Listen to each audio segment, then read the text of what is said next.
अस्सलाम वालेकुम नाज़रीन, आप देख रहे हैं प्रोग्राम इनसाइट और मैं हूं आपका होस्ट सैयद मुज़म्मिल। नाज़रीन, ओवर द वीकेंड जो पंजाब की सियासत थी वो मुल्की सियासत का महवर बना रहा और लाहौर हाई कोर्ट की जानिब से जो फ़ैसला आया उसने थोड़ी सी जो उम्मीद है वो वापस की, क्योंकि इससे पहले जो क्राइसिस सामने आ चुका था कि डी नोटिफिकेशन सामने आ गया था गवर्नर साहब की तरफ से वज़ीर आला पंजाब का, जिसको रिवर्सल होते हुए हमने देखा। और 3 रोज़ पहले लाहौर हाई कोर्ट ने परवेज़ इलाही को वज़ीर आला की हैसियत पर बहाल किया और साथ ये कहा कि 11 जनवरी से पहले असम्बली जो है वो आप तहलील नहीं कर सकते। दूसरी जानिब जो PTI के रहनुमा हैं वो ये कह रहे हैं कि 11 जनवरी से पहले हम एतमाद का वोट हासिल कर लेंगे और सीट एडजस्टमेंट की बातें भी हो रही हैं। उसमें ये ख़बरें भी गर्दिश कर रही हैं कि जो पंजाब के अंदर सीटें हैं उस पर गुफ्तगू की जा रही है कि 30 सूबाई और 15 कौमी असम्बली के हल्के अंडर डिस्कशन है काफ लीग और तहरीक इंसाफ के दरमियान, जिसको शफ़कत महमूद साहब ने कंफर्म किया इस बात को और मोहनस इलाही साहब ने भी इसका इंदिया दिया, जिससे ये साबित होता है कि अगले इलेक्शन का भी जो प्लान है वो डिस्कस हो रहा है। इसके साथ साथ सदर पाकिस्तान आरिफ अलवी साहब की तरफ से एक बड़ी स्टेटमेंट सामने आई और एक डिनर के अंदर गुफ्तगू करते हुए उन्होंने ये कहा कि जनरल बाजवा ने इमरान खान साहब की मदद की है सेनेट और इलेक्शन के अंदर भी, और इससे एक बड़ा तासुर उन्होंने ये दिया कि कॉपरेट वो करते रहे हैं। जिसके बाद जो इमरान खान साहब की हरीफ और मुखालिफ जमातें हैं उनकी तरफ से बयानबाजी शुरू हुई और पीपल्स पार्टी की रहनुमा शहीर रहमान साहिबा ने भी ये कहा कि सदर पाकिस्तान ने इस बात का एतराफ़ कर लिया है कि इमरान खान सेलेक्टेड वज़ीर आज़म थे और उनका ये बयान जो है वो इसी के मुतरादिफ़ है। इस पर भी आज हम बात करेंगे। इसके अलावा हुक्मरान इत्तेहाद जो है वो कुछ मखसूस मेंबरान से रब्ते के लिए प्लान कर रहा है ताकि ये जो पंजाब है इसमें दोबारा से अपनी ग्रिप वापस ले सकें। साथ साथ हमज़ा शहबाज साहब के हवाले से भी कहा जा रहा है कि मुमकिन तौर पर वो 5 जनवरी को वापस पहुँच रहे हैं इस तमाम प्लान को एग्जीक्यूट करने के लिए। इन मौज़ूआत पर आज हम बात करेंगे। हमारे साथ सैयद यावर बुखारी साहब मौजूद हैं, तहरीक इंसाफ के रहनुमा है, बहुत शुक्रिया आपका। इसके अलावा सेनेटर रफ़ीक मौजूद हैं, नून लीग के रहनुमा साबिक़ गवर्नर, आपका भी बहुत शुक्रिया। यावर साहब, आपसे आगाज़ करेंगे। सबसे पहले ये बताइएगा कि इस सारी सूरत हाल के अंदर पंजाब के अंदर जो स्टेबिलिटी है उस पर क्वेश्चन मार्क है और अब जो एक हदफ था कहा जाए अगर PDM का, वो किसी हद तक अचीव इस तरह से हो रहा है कि इसमें तवालत आई जा रही है, क्योंकि आप फिलफौर चाह रहे थे कि असम्बली डिज़ोल्व हो जाती जो कि नहीं हो सकी। So how do you plan to seize Punjab now? बिस्मिल्लाहिर्रहमानिर्रहीम, अल्लाहुम्मा सल्ली अला मुहम्मद व आले मुहम्मद वजिल फरजहुम। देखिए, इसके अंदर सीज की और वो कैप्चर करने की तो बात ही कोई नहीं। हमारी एक अक्सरियत हुकूमत है और वो हम साबित भी जो वक्त जब भी आएगा तो वो हम साबित भी कर देंगे कि हमारे पास अक्सरियत हुकूमत है।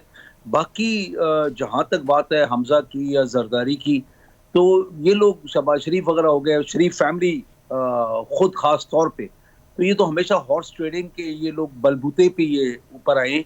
तो छांगा मांगा इनकी तरफ से फेमस है। बलूचिस्तान में जो कुछ जरदारी साहब ने किया, सेनेट में जो कुछ जरदारी साहब ने किया, फिर आप देखें कि पिछली दफा पंजाब में आके जो कुछ इन लोगों ने किया, तो ये बताता है कि ये जमहूरी लोग तो है नहीं, ये सिर्फ इनका ताकत का जो हवस है वो इनके पेट के अंदर मरोड़ डाल रहा है कि पंजाब इनके पास है क्यों नहीं।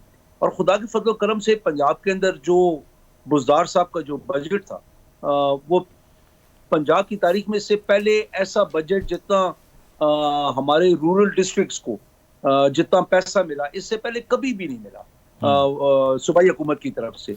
तो हम लोग काम तो अपना अच्छा करते हैं, अस्पताल हो गए, यूनिवर्सिटीज हो गई, सड़कें हो गई, स्कूल्स हो गए, कॉलेजेस हो गए, आप नेम इट। और आप देखें खुदा के फजल करम से हमने हर जगह अचीव ही किया है, कहीं हमने अंडर अचीव नहीं किया। इससे बहुत बेहतर हो सकता था वो अगर कोरोना ना आता। यावर साहब, परवेज़ इलाही साहब बड़े नाकिद हैं बुज़दार साहब के, जिनकी आप तारीफ कर रहे हैं। वो ये कहते हैं कि वो हमें अरेस्ट करवाने के चक्कर में थे। कौन कहता है? परवेज़ इलाही साहब। वो परवेज़ इलाही साहब की अपनी ओपिनियन है। ऐसे मैं बुज़दार साहब के बारे में अंदर में उनके कोई कामों के ऊपर मैं इख्तलाफी नोट मैं भी दे सकता हूँ, ये बातें नहीं होती है। इख्तलाफ रखना, वो राय, एक इख्तलाफी राय रखना, ये कोई ऐसी चीज नहीं है। इसके अंदर मैंने आपको क्या बोला, इससे बेहतर काम हो सकता था अगर कोरोना ना आता, अगर और प्रॉब्लम्स आते पंजाब के ऊपर। जब हम लोगों को हुकूमत मिली तो करीब 1200 या 1400 अरब रुपए का कर्जा था पंजाब के ऊपर। ये वो पंजाब था जिसके पास 100 अरब रुपया बैंक्स में पड़ा हुआ था। ये जब 10 साल की इनकी हुकूमत खत्म हुई तो ये रिकॉर्ड है 1200 से लेके 1400 अरब गालिबन, ये दो फिगर्स में से एक फिगर है जो ये पंजाब को कर्जे में छोड़ के गए, वो हमने सारा रीपे किया। तो ये वो चीजें हैं कि जो वो आपको पता है, सक्सेसिव हुकूमत जितनी हुकूमतें गुजरी है पिछले 50 साल में, उन लोगों ने अपना कोई ना कोई मनफी, कोई ना कोई पॉजिटिव असर छोड़ के गए। सही, ठीक है सर, पॉइंट आ गया आपका। मजीद बात करते हैं इस पे। राजा आमिर अब्बास साहब हमारे साथ मौजूद है, माहिर कानून है। आमिर साहब, बहुत शुक्रिया आपके वक्त का। आपसे जानना ये चाहेंगे, गवर्नर के जो कंडक्ट को किस तरह से देख रहे हैं पंजाब के अंदर? ये जो प्रेसिडेंट सेट हुआ है कि गवर्नर वजीर आला को डी नोटिफाई कर रहा है, do you think it's good for democracy? देखिए, इसको सिंपल लाइन में can say absolutely not for the democracy, it's not good at all. क्योंकि देखिए, डेमोक्रेसी में ये है कि जो पार्लियामेंट होता है उसमें अवाम के वोटों से लोग मुंतखब होकर आते हैं, और अवाम के जो नुमाइंदे होते हैं, एमपीएस होते हैं, अगर हम सूबाई असेंबली खोले, उन्हें तो ये इस्तेहकाक हासिल है कि वो किसी के खिलाफ वोट ऑफ नो कॉन्फिडेंस ला सकते हैं। लेकिन गवर्नर साहब का इस अंदाज में वोट ऑफ कॉन्फिडेंस के लिए कहना कि 24 घंटों में आप ले आइए, और जबकि उनके सामने कोई ऐसी सिचुएशन भी नहीं कि जहां पे उन्हें ये नजर आ रहा हो कि जी पीटीआई कोई 2-3 धड़ों में तकसीम हो चुकी है, या पीएमएल-क्यू के अंदर कोई तकसीम है, जबकि पीएमएल-क्यू का हम देख रहे हैं कि वो अपने पार्लियामानी लीडर और परवेज इलाही अहमद बात की बात कर रहे हैं। और यही वजह है कि इस चीज को सामने रखते हुए जो लाहौर हाई कोर्ट है, उन्होंने ये ऑर्डर का सस्पेंड कर दिया। लेकिन सर, ये जो बात की जा रही है, जो अगर पीडीएम की हम बात कर लें, तो उनके रहनुमा जो है वो यही आर्गूमेंट दे रहे हैं कि इंटेंशन बड़ी इंपॉर्टेंट है। अगर गवर्नर साहब ने ऐसा कोई हुक्म दिया है, या फिर उन्होंने ये देखा है कि जो गवर्नमेंट है वज़ीर आला की वो मैल फंक्शनिंग है, उसके अलावा वो परफॉर्म नहीं कर रही, वो तो एक और आर्गूमेंट है। लेकिन वो ये कह रहे हैं कि उनका जो इंटेंशन है वो हाई स्पिरिट्स में है, उसमें कोई मैलाफाइडी इंटेंशन नहीं है। तो इंटेंशन की बेस पे हम जस्टिफाई कर सकते हैं इस इकदाम को? किसकी इंटेंशन? गवर्नर की।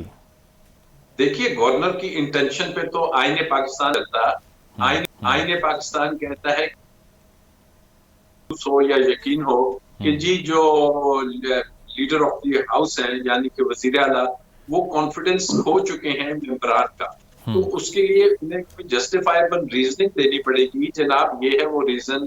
या तो उन्हें ये लग रहा हो कि पार्लियामान में पीटीआई का अलहदा से कुछ 50 आदमियों का ग्रुप बन के बैठा हुआ है, या पीएमएल-क्यू के लोग जो से हैं वो कह रहे हो कि जी हम साथ नहीं जा रहे, बल्कि इसके ऑपोजिट अगर इसी चीज को लेके चलना है कि अगर उन्हें नजर आए कि जी पार्लियामान के जो मेंबरान हैं उनका कॉन्फिडेंस नहीं रहा, तो फिर हम नेशनल असेंबली में अगर देखते हैं तो वहां तो हुकूमत 1 या 2 वोट से खड़ी है। और अगर सदर मुमलिकत ये कहें कि जी बाप ने भी प्रेस कॉन्फ्रेंस कर दी, एमक्यूएम भी गवर्नमेंट पे अदम एतमाद की बात कर रही है, तो कल को वो भी 24 घंटे का नोटिस दे के क्या वजीर आजम को बर्खास्त कर दें। सही। ये जो आइन या मंशा या आइन की ये मर्जी कतन नहीं है, और तो आइन इजाजत देता है गवर्नर या सदर को, लेकिन उसमें मंजूर केस में क्लियरली कहा है कि एक तो प्लॉजिबल रीजन होने चाहिए, और फिर एक जस्टिफाइबल, एक रीजनेबल टाइम देना चाहिए कि जनाब ठीक है, आप अपने वोट ऑफ कॉन्फिडेंस के लिए अगर आपको कहा गया है, ताकि मेंबरान आ सकें, बाहर हो। अब अगर इस चीज को लिया जाए कि 24 घंटों की बात है, तो अगर सदर ममलिकत प्राइम मिनिस्टर को कहते हैं कि विदिन 24 आवर्स आप वोट ऑफ कॉन्फिडेंस लीजिए, और उनके मिनिस्टर्स अगर वो बैरून मुल्क दौरे पे हैं या यूनाइटेड नेशंस गए हुए हैं, वो 24 घंटे में नहीं आ सकते, तो क्या सदर ममलिकत वज़ीर आज़म को फारिग कर देंगे, डी नोटिफाई कर?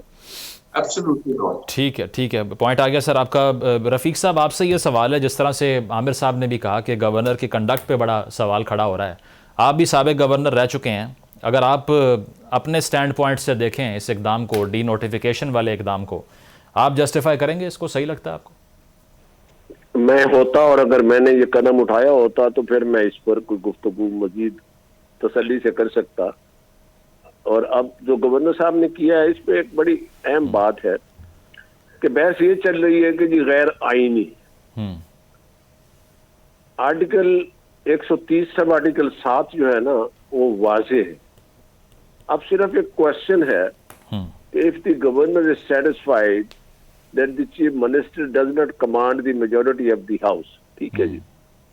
हाँ, सेटिस्फेक्शन पे क्वेश्चन कर सकते हैं हमारे दोस्त दूसरी साइड वाले, और उस पर वो हाई कोर्ट भी गए हुए हैं जी।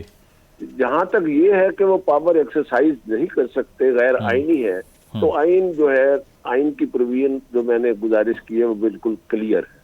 अच्छा। आपको पता, मैं अपने हिसाब से कुछ ज्यादा मुतनाज़ गुफ्तगू करता नहीं हूँ और जी, जी। करनी भी नहीं चाहिए। और मुजम्मिल साहब, एक मेरी गुजारिश है, अभी मैं दूसरे एक दो चैनल से बात कर रहा था जी। कि आज हमारा मुल्क दहशतगर्दी का शिकार है। हमारे जवान पहले भी कुर्बानियां देते रहे, लॉ एनफोर्सिंग एजेंसीज थे, फौज हो, पुलिस हो, रेंजर्स हो, एफसी हो, सिविलियन आबादी हो, आर्मी पब्लिक स्कूल के बच्चे हो जी। तो अब ये पिछले दिनों से ये तसलसल से जो है ना दहशतगर्दी अरूज पर। सही। तो क्या बेहतर नहीं है कि इसको कुछ दिन के लिए हम यही मौजूद सुखन रखें? असेंबलियों के खेल, इधर पार्टी जो भी खेल चल रहा है, इस खेल को अदालतों में चला गया है। Let it be decided to its logical conclusion by the courts. ठीक है जी, इसको अदालतों का फैसला होने दें। अब एक पाकिस्तान की सियासत में एक बड़ी अजीब बात है कि सर, ये जिस पार्टी, बिल्कुल आपका पॉइंट ठीक है, लेकिन ये जो सियासी जी सुन लेना, आप कंप्लीट कर लें। ठीक है। सुनो कि मैंने जिस सियासी पार्टी का ब्रीफ पकड़ा हुआ है, मैं जिस सियासी पार्टी से ताल्लुक रखता हूँ, मैंने कसम उठाई हुई है खुदा न खास्ता कि मैंने उसको डिफेंड करना है, चाहे गलत भी हो। सही। आइए हम सब मिलकर ये जुर्रत पैदा करें कि जो गलत है उसको गलत कहें। पाकिस्तान के मफाद में ये एटीट्यूड हमें रखना पड़ेगा। अभी बात हो रही थी कि ये असेंबली जो है ये डिसॉल्व करने की बात हो रही थी। वैसे आजकल ये ज़बान-ए-ज़द आम भी है और जनाब इमरान खान साहब का हुक्म भी है। मेरा एक सवाल है बतौर एक कानून के तालिब इल्म के, सीनियर वकील होने के, और 2 दफा पार्लियामेंट में मैं भी खाक छान के आया हुआ हूँ। एक सूबाई असेंबली जो अवामी नुमाइंदों पर मुश्तमिल है, क्या वो इमरान खान साहब की उंगली के इशारे से तोड़ दें? इसको एक साइड में रख दें, टूटती है नहीं टूटती है, क्या होता है, आदमी है नहीं है, ये हॉर्स ट्रेडिंग है, फलां है फलां है फलां है। ये तो इल्जाम जवाब, दावा जवाब दावा चलता रहता है। अच्छा। तो क्या एक उंगली के इशारे से इमरान खान साहब इस वक्त ना तो पार्लियामेंट में है, पार्टी के लीडर हैं, नो डाउट, ठीक है, बतौर पार्टी लीडर, बतौर एक सियासतदान के मैं एहतराम करता हूँ और बड़ा मोहतात अंदाज से गुफ्तगू कर रहा हूँ। तो क्या ये असेंबली एक पंजाब की या केपी की इसको मतलब जुम्बश कलम इसको तोड़ दें आप? कोई मॉरल जस्टिफिकेशन, कोई कॉन्स्टिट्यूशनल जस्टिफिकेशन, कोई लीगल जस्टिफिकेशन सिवाय इसके कि ये एक प्रेशर है इस बात पे ये टूटेंगी, उसके बाद प्रेशर बढ़ेगा। सर वो जस्टिफिकेशन वही दे रहे हैं जो वोट ऑफ नो कॉन्फिडेंस की आपकी जस्टिफिकेशन थी कि इंस्टेबिलिटी है, इकोनॉमी परफॉर्म नहीं कर रही। नहीं, सुन ले, no, it's not the question. सुन ले मेरी बात। असेंबली चल रही है, चौधरी परवेज इलाही साहब ने कहा है कि मार्च तक चलने दे इसको, ठीक है जी। तो जस्टिफिकेशन उनकी अपनी जगह पे है। हमने अदम एतमाद किया कानून और आइन के मुताबिक। हमसे मुराद है ये कोलिशन गवर्नमेंट है, सारा मलबा मुस्लिम लीग नून पे डाला जा रहा है, क्योंकि इमरान खान साहब ने जो सियासी दुश्मनी है वो मुस्लिम लीग नून से ही रखी हुई है। इट्स अनफॉर्चुनेट, ये सियासत में दुश्मनी है, दोनों साइडों से नहीं होनी चाहिए। ठीक है। तो अब वो उसको तो सुप्रीम कोर्ट ने ब्लेस कर दिया, स्टैम्प कर दिया, उसने कहा ठीक है अदम एतमाद। अब बात ये है, हुकूमतें बदलती हैं, असेंबली कोई मजाक नहीं है कि बच्चों को खिलौने नहीं है, टूट जाएंगे तो और खिलौना बाजार से ले आएंगे। ठीक है सर, पॉइंट आ गया आपका। हाँ। ठीक है, इसका जवाब ले लेते हैं। यावर साहब, आपने सुना रफ़ीक साहब की राय भी यही है, पीडीएम के रहनुमा दीगर भी यही कह रहे हैं कि अगर आप चाह रहे हैं कि एक कलम की जुम्बिश से असेंबली डिसॉल्व हो जाए और क्राइसिस खड़ा हो जाए, तो ऐसा होना नहीं चाहिए प्रिंसिपली। शाह जी, सबसे बड़ी बात यह है कि ये जो रफ़ीक भाई ने बात की, ये खान साहब की एक उंगली का इशारा नहीं है, ये एक मुत्तफिका राय है जो एक बहस के बाद, इख्तलाफ राय के बाद बहस हुई और उस बहस के अंदर इख्तलाफ राय भी हुआ, सारी बातें हुई, उसके अंदर ये तय पाया कि बिल्कुल ये सबसे बेहतर फैसला है। फैसला इसलिए है कि आप देखें IMF को इनके ऊपर भरोसा नहीं है। जो हिसाबदार कहता था कि मैं डॉलर को 200 रुपए से कम ले आऊंगा। फिर वो कहता था कि मैं पेट्रोल को 70 रुपए पे आ जाएगा, और ये सारी एक ड्रामाबाजी उस टाइम पे हमें दिखाई गई, जबकि दुनिया की मईशतें बैठ गई थी और पाकिस्तान की मईशत 6% पे ग्रो कर रही थी ईयर ऑन ईयर। नहीं सर, वो वजीर आजम ने आप आज कहा है कि इमरान खान ने चीन को इतना नाराज कर दिया था कि मैं बता नहीं सकता आपको, तो आपने आलमी रवाबित भी खराब कर दी है उनके मुताबिक, आपने इन्वेस्टमेंट भी बंद करवा दी। होता है इख्तलाफ मुजम्मिल, इख्तलाफ होते रहते हैं। एक बंदा जो आपका आपको सपोर्ट करता हो, आपके कल मुखालिफ भी हो सकता है। ये आज चौधरी निसार इनके मुखालिफ है, जहांगीर तरीन पीटीआई छोड़ गए हैं, मुस्तफा खोकर पीपल्स पार्टी छोड़ गए हैं, मौलाना शिरानी फजल रहमान को छोड़ गए हैं। तो ये तो होता है, ये तो जब इख्तलाफ बढ़ जाता है एक हद से ज्यादा, तो वो फिर बेहतर होता है कि भाई पार्टी छोड़ के आप अपना नया राह इख्तियार कर ले। यहाँ पे गवर्नर की बदनीयती और सिर्फ और सिर्फ नून के हक में एक फैसला दिलवाना था पीडीएम के। वो रफीक भाई ने बात जो की कि हम सिर्फ नून को इशारा करते हैं, नून क्योंकि लीड कर रही है ना। यहाँ पे जो इम्पोर्टेड वजीर आजम है उसका बेटा आएगा, कोई और भी आ सकता है। जैसे हम लोगों ने 10 सीटों वाली पार्टी को हमने आगे किया है, उस तरीके से ये भी पीपल्स पार्टी को आगे करें, दिखाएं जमहूरियत और उनका वज़ीर आला बना दें। मतलब बुखारी साहब ये बात ठीक है कि ये 10 सीटों वाली पार्टी जी, राना हमजा को 10 सीटों वाली जो आप पार्टी कह रहे हैं ये 15 मांग रही है आपसे, ये बात ठीक है? बिल्कुल नहीं, 15 मांगे 20 मांगे, मांगना तो उनका हक है। फैसला कहाँ पे होगा वो बात की बात है। देखें हमारे साथ वो ऐसे चले हैं जैसे साथ चलने का हक होता है। तो हम लोग तो बिल्कुल टोटली वो मुतमईन होके काफ लीग के साथ बातें कर रहे हैं। देखें चौधरी मुनव्वर सलाई हो गए, चौधरी परवेज इलाही हो गए, वो साथ खड़े अपने इख्तलाफ राय को वो पब्लिक में भी इजहार करते हैं, लेकिन खड़े हुए हमारे साथ हैं खुदा के फजलो करम से। जहां तक बात है गवर्नर साहब की, वो चंद अपने, ना उन्हें अटॉर्नी जनरल साहब से पता किया, ना उन्होंने लॉ डिपार्टमेंट से पता किया।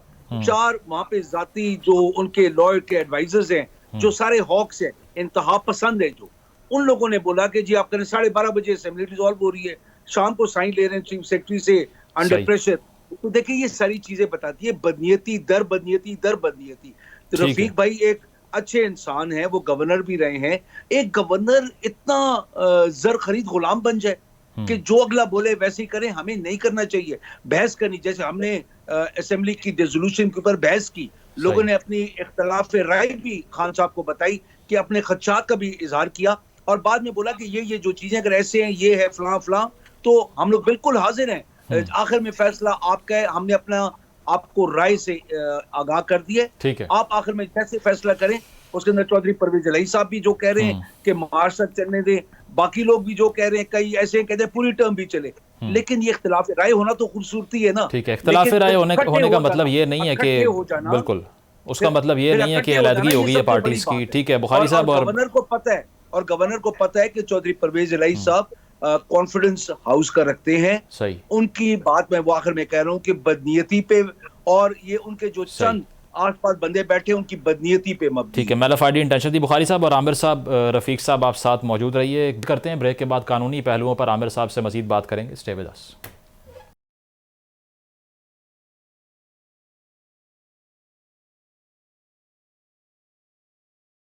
वेलकम बैक नाजरीन। पंजाब में जो कानूनी जंग जारी है उस हवाले से गुफ्तगू हो रही थी। आमिर साहब आपसे ये सवाल, जिस तरह से रफ़ीक साहब ने ये फरमाया कि आर्टिकल 130 का उन्होंने रेफरेंस दिया, क्या आपकी बात से ये अखज़ किया जाए कि आप ये कह रहे हैं कि गवर्नर ने जो इख्तियार इस्तेमाल किया वो अनकॉन्स्टिट्यूशनल नहीं है, लेकिन जो टाइम ना देने की बात थी, यानी कि फिलफौर ही उस पर वोट लेने का कह दिया, ये गलत है?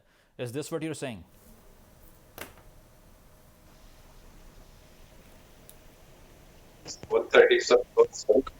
जी, गवर्नर को जरूर देता है कि वो vote of no confidence call कर सकता है, लेकिन उसके साथ उन्होंने ये भी लिखा हुआ है कि जब उसको ये महसूस हो या जब वो अश्योर हो कि जी वो कॉन्फिडेंस नहीं इंजॉय करते।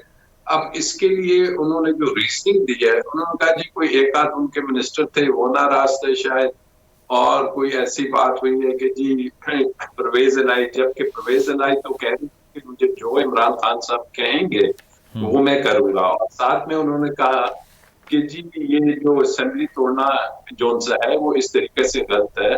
तो इसी आईने पाकिस्तान में चीफ मिनिस्टर को भी ये इख्तियार दिया है कि वो जिस वक्त चाहे, ये उनकी डिस्क्रिशन है, तो वो गवर्नर से कह सकते हैं रेजोल्यूशन ऑफ असेंबली का। और उसमें मजीद सारी उन्होंने ये रखी हुई है कि अगर गवर्नर 48 आवर्स में नहीं मानते तो वो ऑटोमेटिकली डिसॉल्व होगी। ये भी आईने पाकिस्तान में है। तो आईने पाकिस्तान अगर सीएम को ये डिस्क्रिशन देता है और वो डिस्क्रिशन अगर वो पब्लिकली बैठ के कहते हैं कि जी ठीक है, मैं जो वजीर आला बना हुआ हूँ, मैं वजीर आला इस पीटीआई की वजह से बना हूँ क्योंकि मेरी तो 10 सीट्स हैं, बाकी 167 उनके मेंबर्स हैं। और अगर पीटीआई फैसला करती है कि हमने असेंबली को डिसॉल्व करना है तो ये उनका एक लेजिटिमेट राइट है।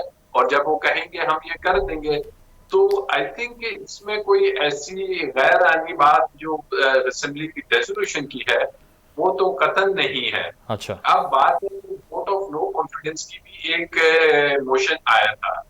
वोट ऑफ नो कॉन्फिडेंस अगर आया था तो वो फिर पहले तो वो आया था, फिर वो क्यों विड्रॉ कर लिया गया? अगर वाकई ही ऑपोजिशन समझती है कि वजीर आला के पास अब मेजॉरिटी नहीं रही तो वोट ऑफ नो कॉन्फिडेंस ले आए और 186 अफराद पूरे कर दें।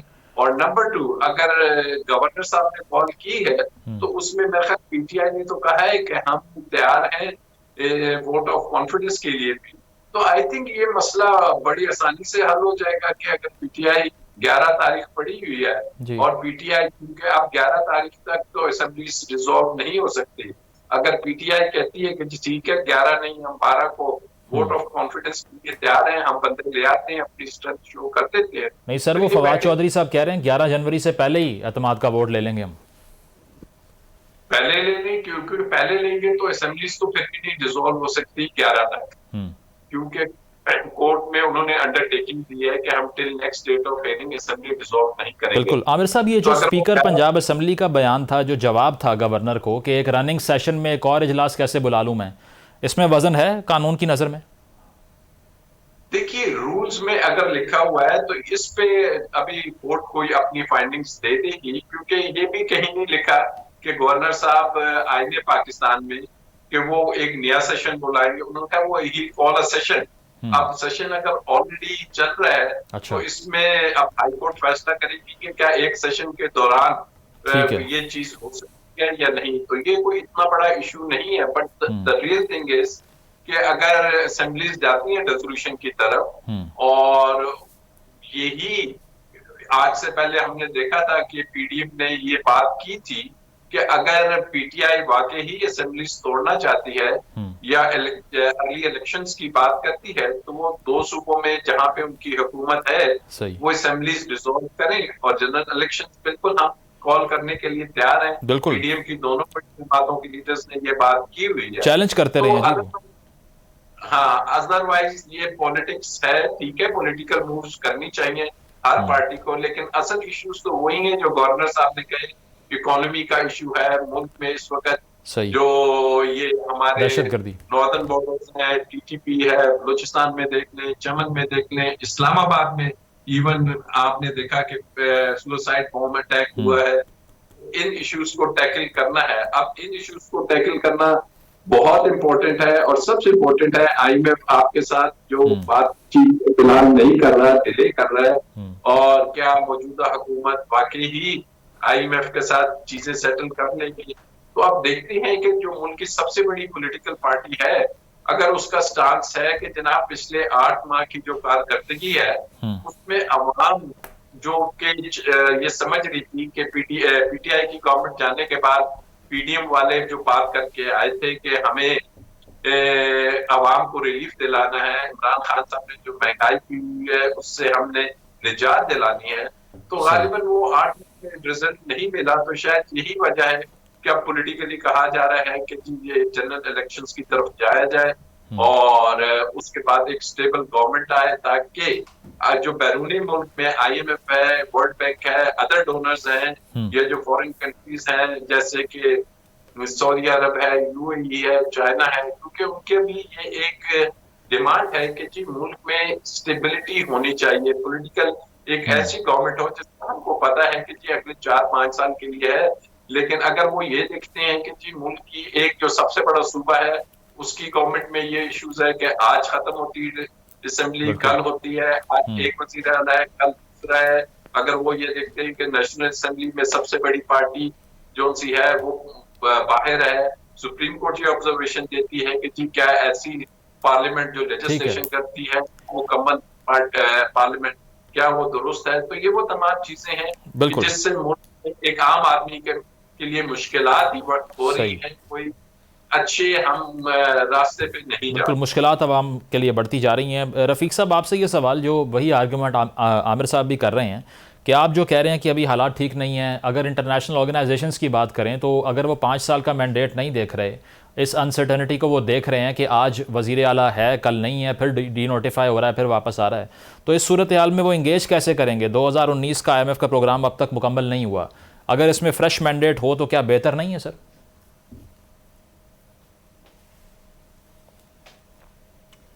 रफ़ीक साहब सुन पा रहे हैं आप?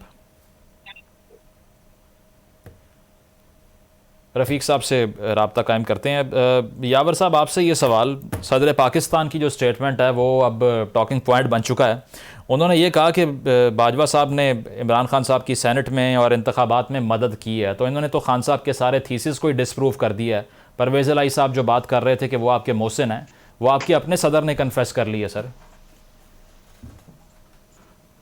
देखिए मेरे इल्म के जो है बातें हैं और जो कुछ सदर साहब ने कहा है, मैं इससे किस बात के ऊपर डिसएग्री करूं। आजकल की हुकूमत, आज की जो इम्पोर्टेड हुकूमत है, इसके साथ chief of the army staff ताउन नहीं कर, आप मुझे इतना बता दें। वो अगर ताउन नहीं करेंगे तो वो क्या अच्छा करेंगे? ताउन करना ही तो अच्छी बात है। तो ये बातें करना कि इधर और उधर स्पेसिफिक पॉइंट्स के ऊपर बातें करना, ये एक बंदे की राय है। सदर पाकिस्तान होने के नाते उनकी राय की ज्यादा अहमियत है, उनकी स्टेटमेंट की ज्यादा अहमियत है। लेकिन आया वो एग्जैक्टली ऐसे ही हुआ जैसे वो कह रहे हैं? मतलब आई फेल टू अंडरस्टैंड। मैं पंजाब असेंबली में बैठा हुआ हूँ और हमने हालात देखे हैं जब हमजा को इम्पोज किया गया, किस तरीके से इम्पोज किया गया, जो कुछ ड्रामा रचाया गया वो पंजाब की तारीख में नहीं मिलता। जो आमिर साहब बात कर रहे थे गवर्नर साहब का, और जो मेन चीज थी कि गवर्नर साहब को पता है कि चौधरी परवेज इलाही कॉन्फिडेंस रखते हैं सूबाई असेंबली का, और जो आमिर साहब ने बातें की, जितनी बातें की ना, वो बातें अगर आप सुने तो वो बातें वो हैं कि जो वफाकी हुकूमत के अंदर कॉन्फिडेंस शो नहीं करती कि हमारे बॉर्डर सेफ नहीं है, दहशतगर्दी शुरू हो गई है, डॉलर रुपी पैरिटी का बेड़ा गर्क हो गया है, आपका इफराद ज़र जिसको इन्फ्लेशन कहते हैं इस टाइम पे 40% से ऊपर है।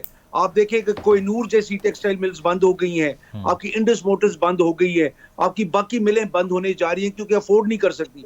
तो पीटीआई ने एक चीज को चलाया था, खान साहब ने उस टाइम पे भी कहा था। यावर साहब, लेकिन वो ये कह रहे हैं कि इंतखाबात में आपकी मदद की गई ना, वो तो कॉन्स्टिट्यूशनल रोल तो नहीं है। देखें इंतखाबात में कहाँ पे मदद होती है, मुझे इतना बता दें। जो भी ग्रास रूट पॉलिटिशियन है वो दो ही तरीके, एक जमाना वो गुजर गया कि जब लकड़ी के डब्बे होते थे, बीच में वोटें डाल दी जाती थी, या एक पोलिंग स्टेशन को बंद कर दिया जाता था।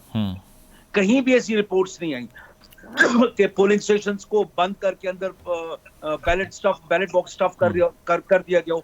ये हम लोग बातें करते हैं कि जैसे ये बाई इलेक्शन में इलेक्शन कमीशन ने, एस्टेब्लिशमेंट ने, जिसने अपना रोल प्ले किया, हम उसको पॉजिटिवली और नेगेटिवली देख सकते हैं, जो भी लकीर की जिस तरफ खड़ा हुआ है।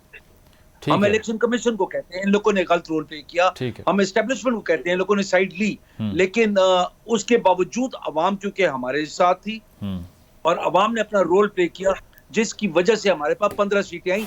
वरना पिंडी वाली सीट अभी तक वो है कि जो अगर उसके अंदर से एस्टेब्लिशमेंट अपना हाथ निकाले, इलेक्शन कमीशन फेयर काम करे, तो वो सीट 16वीं सीट पीटीआई की वो भी बनी। ठीक है सर, पॉइंट आ गया। राजा आमिर साहब, आपसे ये सवाल कि अब ये जो आर्ग्यूमेंट हो रहा है, बेशक अब 11 जनवरी तक का टाइम दे दिया, लेकिन उसके बाद भी रेजोल्यूशन की तरफ जाना ही मुकद्दर लग रहा है पंजाब असम्बली का। ये नॉर्मल प्रैक्टिस होगी अगर सूबाई असम्बलियों के अंदर इंतखाबात हो जाएँ और कौमी असम्बली में ना हों और मुख्तलिफ औकात में इंतखाबात हो रहे हों, कोई सिस्टम पे असर देख रहे हैं इसका आप? देखिए, नॉर्मल प्रैक्टिस तो नहीं होगी, बल्कि ये एक ऐसी प्रैक्टिस होगी कि जिसको कोशिश करनी चाहिए कि ना हो, और उसका वाहिद हल यही है कि ये जितनी बातें की, अगर दो बड़े सूबों की लाइक 67-70% अगर जो पार्लियामेंट है वो अगर नहीं है वजूद में, और जो कौमी असेंबली है उसके भी मेंबर्स वजूद में नहीं है, अगर वो रिजाइन दे चुके हैं, तो फिर ऐसी सूरत हाल में जो बेहतर प्रैक्टिस होगी, नॉर्मल प्रैक्टिस तो छोड़ दें, बेहतर प्रैक्टिस तो यही होगी कि अब इसको सोल्यूशन जनरल इलेक्शंस ही होने चाहिए। आमिर साहब, वो कुछ वज़रा जो हैं वो भारत की मिसाल दे रहे हैं कि वहाँ सारा साल इलेक्शन चल रहे होते हैं स्टेट्स के, यहाँ हो जाए तो क्या है? और देखिए, कोई 2 माह आगे या 2 माह पीछे ये बैठ के भी फैसला किया जा सकता है। पॉलिटिकल पार्टीज को बैठ के फैसला करना चाहिए। ऑलरेडी पीछे कितना रह गया, लेकिन अगर फजलुर रहमान साहब ये बात करते हैं कि नहीं 1 साल की हम एक्सटेंशन देंगे, भाई किस लिए एक्सटेंशन देंगे? इसलिए एक्सटेंशन देंगे कि लोगों की एलसीज नहीं खुल पा रही, लोगों ने इम्पोर्ट्स की है वो बंद पड़े हैं, उसके बाद आपके जहाँ पे कराची में खड़े हुए लोगों के माल खराब हो रहे हैं, वो रिलीज नहीं हो रहे। तो ऐसी सूरत है अगर, तो ये बाकी ही बेहतर है कि जी हम गारंटी है कि ठीक है, मतलब स्टेबिलिटी इससे नहीं आएगी। बहुत शुक्रिया राजा आमिर साहब और यावर बुखारी साहब, रफना साहब हमारे साथ मौजूद थे। प्रोग्राम आपने मुलाहिजा किया, फीडबैक ज़रूर दीजिएगा। अल्लाह हाफ़िज़।